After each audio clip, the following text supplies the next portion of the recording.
Hey guys, welcome back to Cheatsheetpros.com. We're going to go ahead and take a look at the bet tab for some sports betting, and I'm going to do an NBA recap from last night. Today is January 7th, 2021, and these are from the games on January 6th. So before I updated the sheet, this is yesterday's sheet. I stopped the updates, I froze it, and every morning I go back and I kind of look at what was good, what was bad, what worked, what didn't work, were there any indicators. You can see there's a lot of numbers on this sheet. Also, if you would like to play with this sheet or test it out, it's free on Thursdays in our Facebook group. I'll put the link in the description. So without further ado, let's go ahead and get started. I tried to put, let me slide this over here, the ESPN scoreboard over here so we can also look at the scores. So let's just start at the top because there was a lot of games last night. So the first one's going to be this Houston and Indy game. We have all of our Vegas numbers up here, and the first thing I do is I look at this advantage. So I liked Indy here. We had it 111 to 108, so we had them winning by 3, pretty close to the spread. But what I really liked about it over here is all these field goal percentages. You can see over the last 3 games they were getting hot. They were in the green. And then you can see some of these numbers for Houston were falling back into the red. So I liked it, but it was close, so I did not bet it. And we can see over here that this game ended 114-107. So Indy did cover.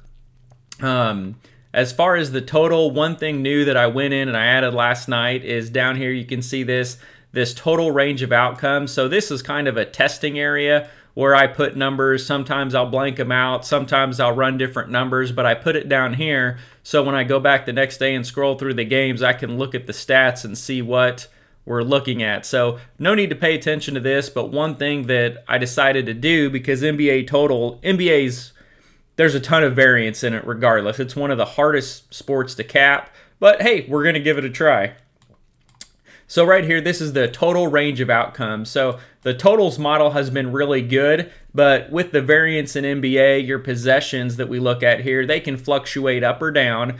And so I run 4 different models over here, and then I take the high, the low, and I say, okay, the total should fall within this range. So this one's roughly, we said 215 to 225, and it ended up at 224, which is below the total. So kind of what I wanted to go back and look at today is if this range of outcomes, if the Vegas total is right in the middle, we can probably fade it because it's close. But if like the total is on the top end, then we can go under. If the total is over here on the bottom end, then we could potentially bet it over. So I kind of wanted to see what it looked like and go from there. So that's my explanation for it. So let's go ahead and look. So this one we had a total of 224, and you can see our range of outcomes was 215 to 225, so this would have been an underplay, and it ended right at 224, so you'd have won by a hook. So very close, but it kind of put us in the right direction. So Washington, Philadelphia, we had Washington winning by 7. Spread was 6.5. I'm sorry, Philly winning by 7. Spread 6.5. That's too close to play for me. So I want to look at our total. So it opened at 231, went to 235. Our range of outcomes here was 235 to 241. And then you can see this game ended up at like 277. So it went way over. So this was kind of neat for me to see. We're at 235, and the lowest possible outcome in our range was 235, and then it went up from there. So this is a game that I would have leaned over, and then you can see our totals model over here is 236.5.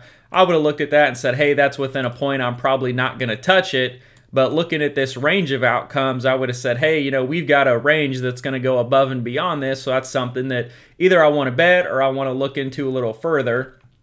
And you could also come over here and see what these teams have done, the percentage of games they've won over and percentage of games that they've won under. So here you can see Washington, they're a big over team. Philly's a big under team. So if Washington is a pace-up game for them, it's going to go over.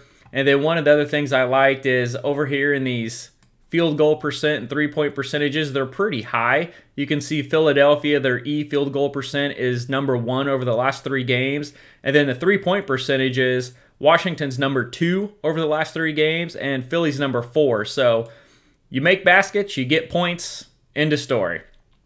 And then even down here, we had it 123 to 124. So this model projected it at 248, this one at 237, this one at 239, and our average was 241. So when all three of them are leaning an over, I don't mind an overplay there.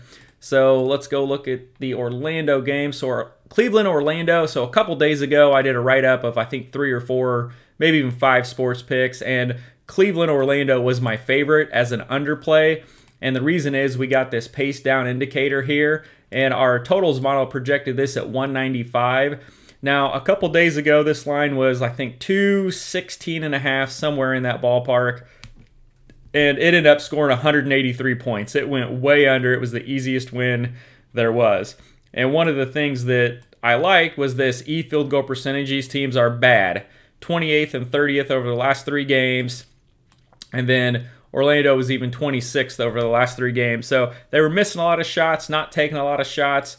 Our roto projection pace, we had this down at 99.6, so less than 100 possessions per game. So without boring you with a bunch of numbers, if you see this possible low pace game, anytime it's paced down, that's a good shot at an over. So our range of outcomes here was 195 to 206. And with the spread of 214, that was way under. This was the one game that I did bet big yesterday just because I wrote it up 2 days ago and they're playing again, and pretty much it was right on the money. So this ended at 105 to 94, so 199. So we stayed well under the total. It wasn't close. And we were at the bottom end of our range of outcomes. So I want to see how many games are going to land in this range of outcomes here. So far, total-wise, this would have been a good one. As far as the side, we had it pretty close to the spread. We had Orlando by 7. Spread was 5.5, and they end up winning by 9. So not a play there, but just an indicator in case you liked Orlando. Maybe that gives you an extra feather in your cap. So Charlotte and Orlando, the 2 things I notice here right off the bat is over on this side is both teams are 5-2 towards the under. So 71.4% of the time, it's an underplay, and that's for both teams.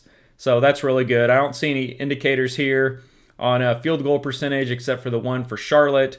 So I'm going to look over here at our models total. We got it at 209. This spread's opened at 231, went to 233, and 87% of the money is on the over. So public is heavy over betting this.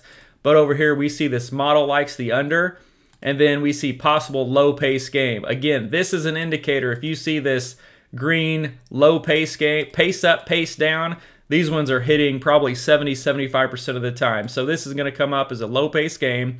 Our range of outcomes here is 209 to 218. So kind of an average amount of points for an NBA game, but well under this 233. So this one ended up, let me find it. Where did you go with Hawks? Okay, here we go. So it ended 102 to 94, which is rare for a Hawks game because at the beginning of the year they were playing at such a high pace. So this one ended up with 196 points. It was even under our range of outcomes, and then it was well under the total. So that would have pointed us to an underplay there, and it would have won. Even our projection models and our low pace, this would have been a win. As far as the side, we had Atlanta by 9, spread was 6. This would have been a play on Atlanta. Atlanta lost the game, so that would have been a loss there. I don't want to just show games and say, oh, we won 15 in a row. I'm going to show you the good, the bad, the ugly, what we like, what we're testing, and what we're going to go to next. So here we got Utah and the Knicks. So this game ended Knicks won 112 to 110. Our model had it pretty tight. We had Utah winning but not covering the 8-point spread. So this would have been a play on Knicks plus 8. It opened at 6. It went to 8. It had 72% of the tickets on the Knicks plus 8. So that would have been a win. Total 214.5. I'm going to look down here at our projection model. We got it at 204. That leans under. Our average model up here, 209. That leans under. So now I'm going to check our range of outcomes, and we've got it 205 to 216. So majority leaning under. A couple points this model could get over, small percentage of the time, and it ended up with 212. I guess that's a pretty easy math problem there. So it ended at 212, so just barely went under. I probably wouldn't have played that total, but And this, we saw this tier 1 play on New York. So New York +8, and model likes the under. So if you're doing game by game, heck, take a shot, parlay them both, put a little bit less money on it. So we got Miami and Boston. So this game ended Boston 107-105. Boston was one of the games I really liked. They hit a +170 money line straight bet for me the other day. And so Boston was +2.5. Our model here, we've got Boston winning, Boston winning, Boston winning, and then our average Boston winning by 6. Boston ends up winning by 2 as a +2.5 point dog. You can see they're shooting really good. The 3-point percentage and field goal, they're 2nd and 7th over the last 3 games, so they're running hot. As far as the range of outcomes, we had 208 to 218, spread of 218, so that's one you probably lean an under on. Over here on our totals model, we got 208, which is the bottom of our range of outcomes, and it ended 212. So that one slid to the under, so that was a win. And then our average number, that was also under, so that would have been a win there. Nothing big really jumps out there. I highlight green if it gets above a certain percentage. And moving on, OKC New Orleans, we did not win this game. So the Thunder came out and won this game 111-110 with a total of 211. And so this total was 213. It fell right around there, just slightly under. Our average model, we had 208, 205, and range of outcomes of 205 to 214. So we did fall in that range of outcomes again and slid under. So that would have been a win if you played it. I would have played this just because of this red field goal percentage and 3-point percentage.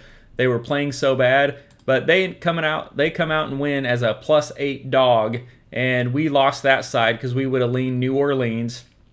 And it was a tier 1 play on New Orleans. I think yesterday the tier 1 plays were 3 and 2. We were 1 unit over even. Here you can see this is a pace down game, possible low pace game, and it ended at 212, slid under the 213. So it is a low pace game, but this is also a low total, so that's something to be careful of. But 70% of the tickets were on the under. So if you were looking directly at the sheet, I would have played New Orleans in the under. I would have lost New Orleans. I would have won the under. And then we got 4 more games here. I'm going to try to fly through. So Milwaukee, these guys are almost automatic overs. It's insane. So let's see, our model has, let's see, spreads 12, 226 is what Vegas closed at, or the last one that we froze the sheet at. And so we've got it 121 to 109, so 230 points. So our model's putting it on the over. And it's pretty consistent across the board. All 3 models, we've got 230, 231, 233 with an average of 230. All of those are over 226. Our projection model is 227. That's pretty much the Vegas spread. A point, 2 points, I'm not going to argue with that. Milwaukee's hot. Over here you can see they've got green all the way across the board. So last 3 games they've been doing really well. And our total range of outcomes is 227 to 231. Well, if you got it at 226, 227 was our lowest possible outcome, up to 237. So you lean over here. It ended up, oh yeah, it went way over, 245. So it was even over the top of our range of outcomes. So what this tells me is this range of outcomes model that we're testing, it's given us a range, and it's been pretty consistent. If it's over the Vegas spread, the game's usually going over. If it's under, then the game's usually staying under. But if it gives us a range, it's something we can look at. For a side, we had Milwaukee -12. They won by 15. And we had somewhere close to there, 9, 8, 20. It's a lot of points for an NBA game. Phoenix. So let me find the Sunnies. So Phoenix won this game 123 to 115, and they put up a whole bunch of points, 238. And so this opened at 217, went to 219, and we got 207. So our model, this is one we'd have lost. We had under. Our range of outcomes, though, we had a wide range of outcomes. Look at this, 207 to 227. So we had this. This is one that I would stay away from because this range of outcomes is so wide that the Vegas total is right in the middle. So 207 to 227, and then this is a 219. I'd say that's a fair spread to go either way or call it a 50-50. Now you can see 80% of the public was on the under. our totals model was on the under, but our range of outcomes is going to tell you, hey, this thing, it could blow up and shoot up big, which it did, or it could stay down low. So our high was 227, and it got way over that.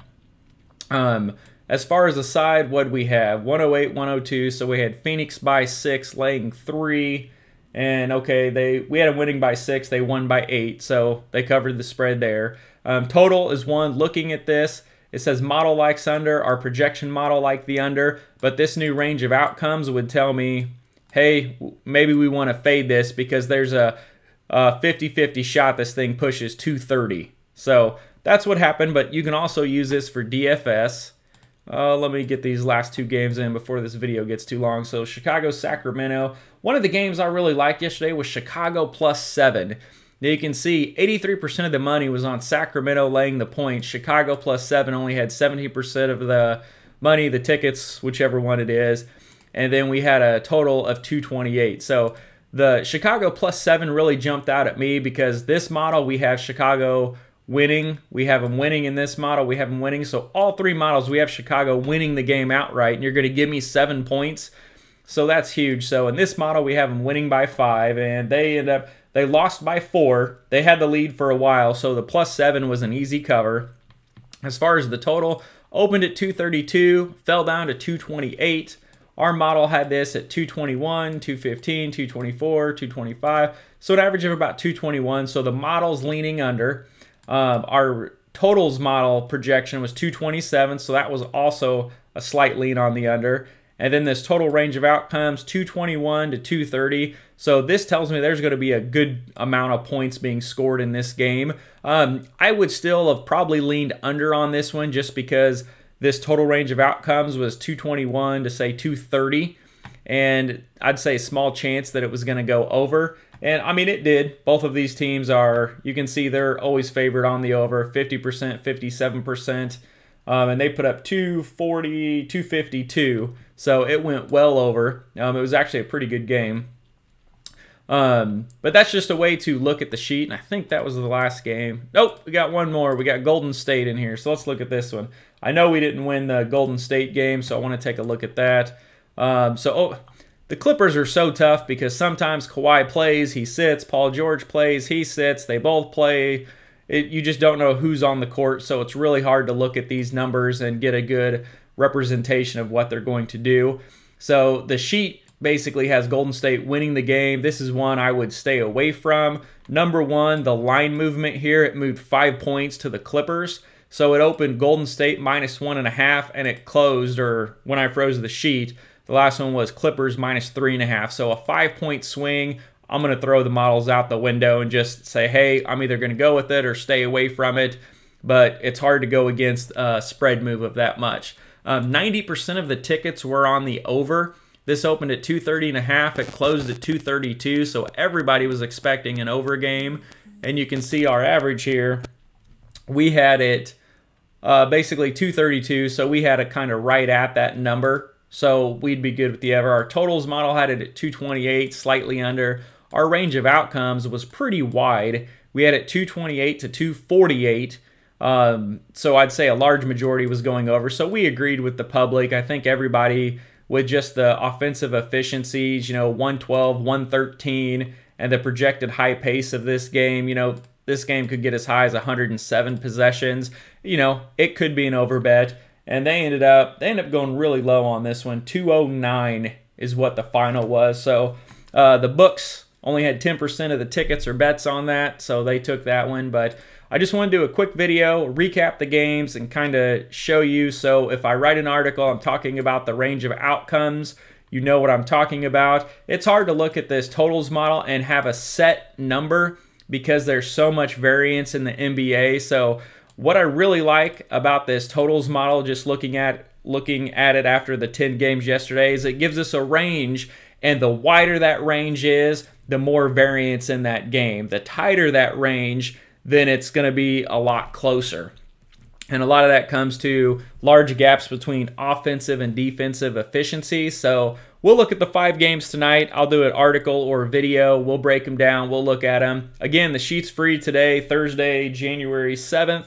in our Facebook group. I'll put the link in the description. Feel free to come in, download it, play with it, tell us, do you like it? Do you hate it? Do you want to try it more? Is there something else you want to see in here?